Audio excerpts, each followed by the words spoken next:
Welcome mga idol. Pagbigyan naman natin yung request ng isang ating viewers, sana follower at subscriber na rin natin sa YouTube. Paano daw ang end defrosting ng Dixel?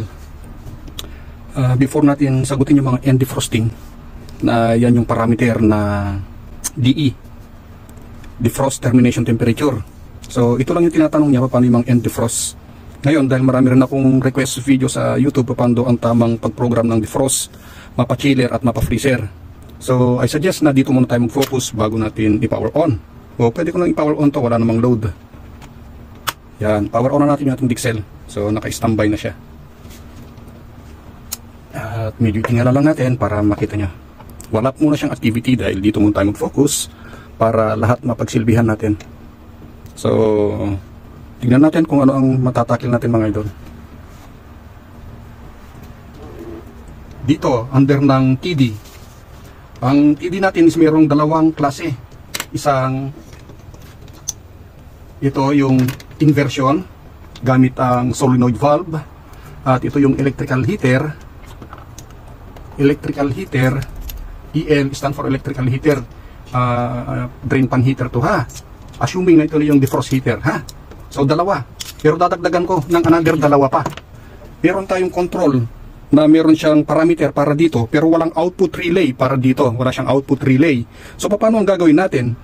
Ang gagawin lang natin doon, yun yung tinatawag ko na time defrost. Nagde-defrost siya sa pamamagitan ng time. Walang solenoid valve, wala ring defrost heater. At yung pang-apat natin, same din. Wala ding wala ding output relay para sa defrost, pero merong parameter para sa fan management. Unlike yung iba, yung halimbawa, ibigyan ko ng example, XR02CX, may parameter siya para sa defrost, pero walang defrost relay para sa output ng para dito sa dalawang sinasabi ko. At meron naman meron namang fan management, meron siyang fan management katulad ng FST, mga etc.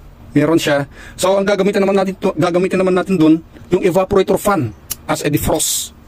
Yun naman na magme-melt. So apat ha, hindi lang tatlo. So dadagdagan natin. Pasensya nyo na, medyo hahaba tayo. Tingnan natin kung makarating tayo doon. Dito muna tayo sa dalawa, nandito. Given ito, dito sa ating manual. Meron tayong manual. Lagi yung babasahin ng manual nyo. Baka naman dinadaya kayo ni Uncle Technician. Ha? Lagi kayo magbasa. Gawin nyo lang referensya yung mga sinasabi ko rito. So gaya ng sinabi ko, electrical at saka defrost pamamagitan ng solenoid valve. Ang default nito, mga default value is electrical. Ayan. And then i-programan natin para sa freezer para one time, wala nang marami pang tanong-tanong. Freezer at chiller naman yung isa. Yan. So pagdating dito sa freezer, usually, ang default niya is electrical. Electrical yan. Sa chiller, kung nakakita kayo ng dalawang solenoid valve na discuss ko nito, dalawa ha. Isa para sa cut-off ng ating compressor at isa naman para sa defrost. Doon papasok yung in. Yan, diyan papasok. And then, pagdating naman sa defrost termination temperature, mayroon nagmamagaling sa YouTube. Literal daw na pag sinabing 8 din daw, 8 degrees Celsius din daw yung mga product. No, I beg to disagree. Dahil ang ating sensor, ito, saan ba nakakonect ngayon ito? Yung black, yun yung ating room sensor. Okay, i-discuss ko na lang din. Ngayon, yung black natin, room sensor. Ito, away. Halimbawa, ito yung evaporator natin. Evaporator. Nasa labas ng evaporator ang ating room sensor. Samantala, ang ating defrost heater, para alam nyo na, kaya sinabing evaporator ito, defrost heater ito ha, sensor ito ng heater. Yan, hindi niya lang actually ilalagay dyan kasi magka-cut off naman kaagad. Huwag nyo ididikit dito ha, magka-cut off kaagad. Ang ginagawa dyan, limbawa ito yung evaporator natin, suksok mo na lang sa evaporator, and then yung defrost mo is nasa bottom. Yan, nasa bottom, ganyan mangyayari dyan. Yan, ganyan. So, masisense nito, mamimelt niya yung ice. Kung wala ng ice, masisense naman nito na nakasuksok dyan, yan, masisense niya na mainit na. So ikakat na niya yung defrost natin. So nai-discuss na natin ngayon. At lagyan natin ng value para hindi tayo nagkukwento lang. So para sa akin, ang default nito is 8 degrees Celsius. at mapa-freezer, mapa-chiller, para sa akin ha, okay na ito. 8 degrees Celsius, mapa-chiller, mapa-freezer. Oh, yun yung 8 ko, degrees Celsius. Yan, yan. Okay na sa akin yan. Pag sa freezer cake, linalagay ko -5 freezer cake. And then, MD, max length of defrost, 20 minutes. So dito, may mga tricky na naman dito. Paano yung naka-single sensor? O pwede kong gawin ito single sensor lang, o pwedeng double sensor. So, ang linagay ni manufacturer, naka-default 20, 20, 20. Pwede nyo nang ilagay 20 yan mga idol, huwag nyo nang gagalawin. Default nyan, 20 minutes. Ngayon, gusto nyo gawing 30, walang problema. Okay, sa freezer gawin yung 30, walang problema yan. Ang problema lang dyan, pag disengage yung evaporator sensor, talagang literal na 30 minutes ang kakount niya. And then, sa chiller, pwede ito 20 minutes. And then sa ID, na ito yung interval between defrost cycle, ang default 6 hours. Sa chiller, pwede tayong 6 hours. Dahil chiller lang siya, ha? Pero, dun sa sinabi ko na type of defrost, dito 2 lang, sa akin 4.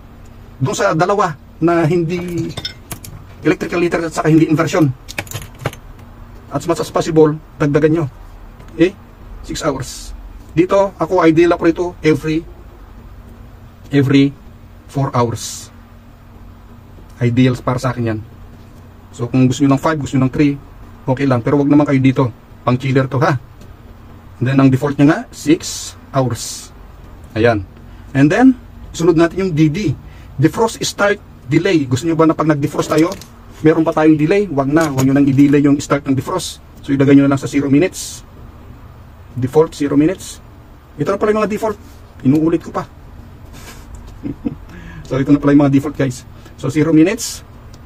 Ilagay nyo dyan 0 minutes. M na lang ha, para hindi naahaba. O sige, lagyan natin. Minute. Saan pa? Minute.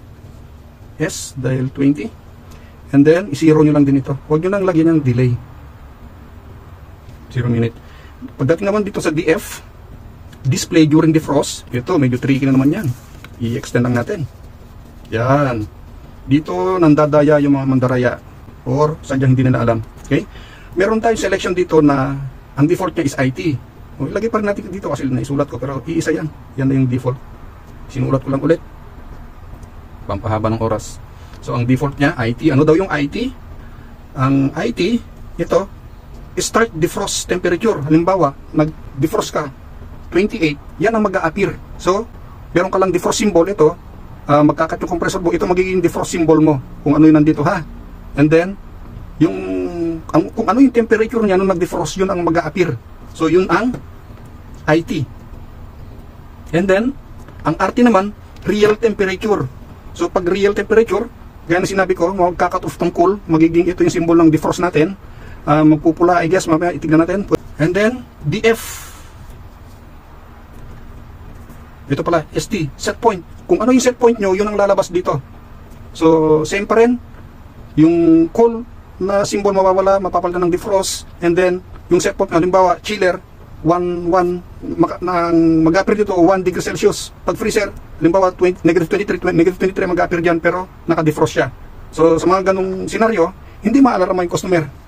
Ang alam nila, naka-standard yung temperature nila. Pero, mas maganda, ilagay nyo, DF.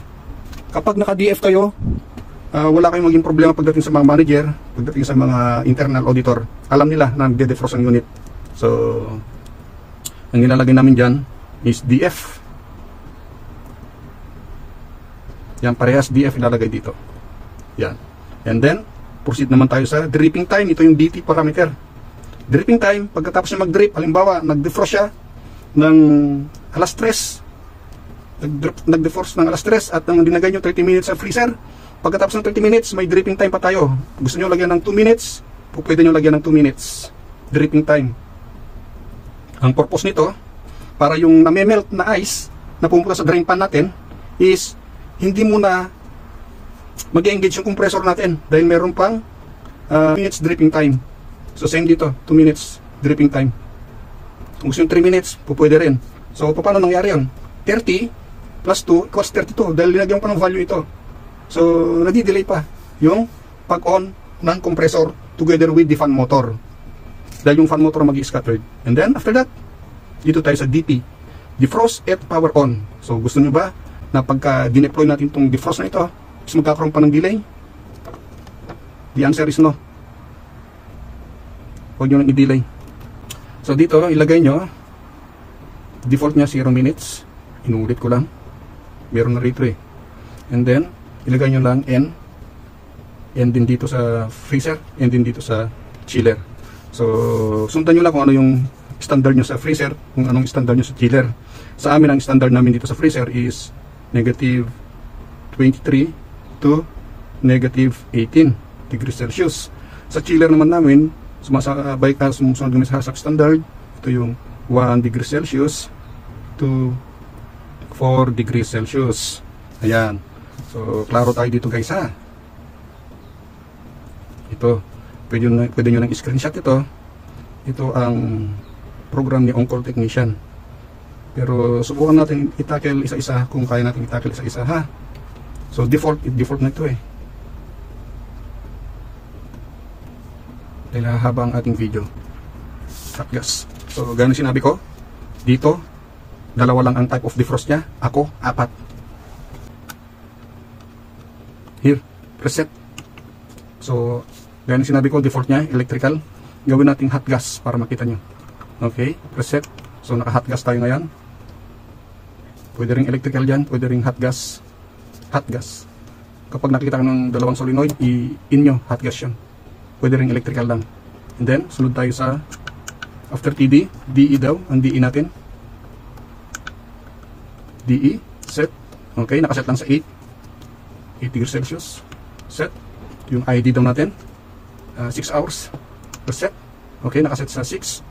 Pag freezer nyo, gawin yung 4. Set. Yung MD daw natin, max length of defrost, 20, tingnan natin kung 20, 30, pwede natin bawasan ito. Set. And then, DD raw, defrost start delay, i-zero nyo lang, huwag nyo lang i-delay yung activation ng defrost. And then, after DF, DT, reset, DT, display during defrost. Wait, what is this? DT, DF I mean. Okay, DF, set. Ayan, nakaset sa DE. Yung DE stand for DF. So, DF, okay, DF. At nandito yung sinasabi ko na set point. Kung ano yung temperature during defrost, na-discuss natin. So, ilagay lang natin sa DE, meaning defrost yan ha. Preset. Then, dripping time, set. Lagyan natin ng 2 minutes. Gusto nyo ng 3 minutes, lagyan nyo. Magiging 23 minutes lahat. And then, DP, defrost at power on, no. Huwag nyo lang i-Y yan, pero may selection yan ng Y. Every time nabubuksan yung unit, pa-power on nyo, magde-defrost daw siya. So, in-on nyo lang yan. Then, set. Dahil mag-ano tayo,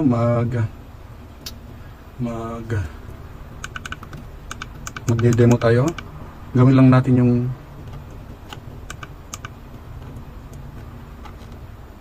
MD natin sa 1 minute set. Dahil magde-demo lang tayo guys ha.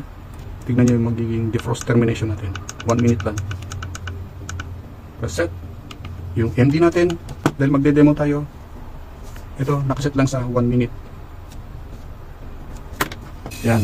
Pag dineploy natin to, dahil naka-hot gas tayo, mag-o-on ito, at mag-o-on ang ating solenoid valve. Deploy natin.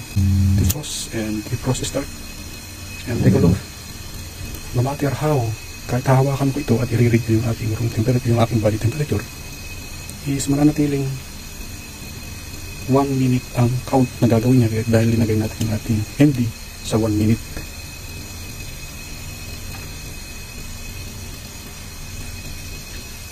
So, naka-hot gas tayo guys. Pag hot gas, parehas na compressor at ang ating solenoid valve ang gumagana. Solenoid valve natin mayroong 0.08 na nare-read. Yan. Parehas na gumagana. Solenoid. Ito solenoid at saka compressor. So, ito ang reading natin. Almost 1 minute na. Ayun, tapos ng ating defrosting. At mag-i-engage na ngayon yung ating 2 minutes na time o dripping time, 2 minutes. So makikita nyo, equivalent 3 minutes yan. So makikita nyo, nag-engage ng fan natin. dahil yung fan natin is may management din dyan para i-delay din natin yung kanyang activation. At that time, kung meron tubig sa drain pan, i-scattered ng ating fan. So hindi yan ang ating topic ngayon. Ang topic natin about defrosting. So nakita nyo na literal na tinapos na yung 1 minute. So kung mahaba ang ilalagay nyo sa ating MD, halimbawa ito 20 minutes, talagang literal na 20 minutes ang tatapusin niya. So meron tayong almost 2 minutes there. At nakita nyo wala nang activity yung ating, kasi ito saka ito parehas na under. So off na yung ating defrost. After 3 minutes, matatapos na yung dripping time at muli na nga under ang ating compressor para mag-cool ulit. So sa ngayon naka-disengage ito. Tapusin lang natin yung kanyang dripping time. So mahaba pala yung dripping time natin. Dapat 1 minute lang din para hindi mahaba yung video natin mga idol. 41.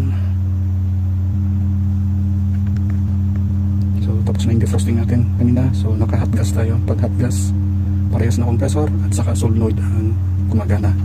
Ito yung solenoid natin.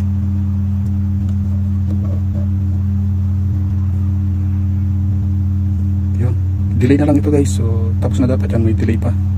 Stop natin to kasi 3 minutes and 11 seconds na. Yung delay na lang yan. Pagkatapos ng delay niyan, under na yan. So tapos na natin yung delay nya. And then select naman natin yung TD. Ito, TD sa electrical. To do that, press set button and add down button for 3 seconds. And another set button and add down button for 7 seconds. Para pasukin natin yung hidden parameter. And then let's proceed to TD. Preset. Yun, umandar na. So TD, i-select naman natin electrical. Preset. Yan, so naka-electrical tayo. Tatanong off lang natin ito.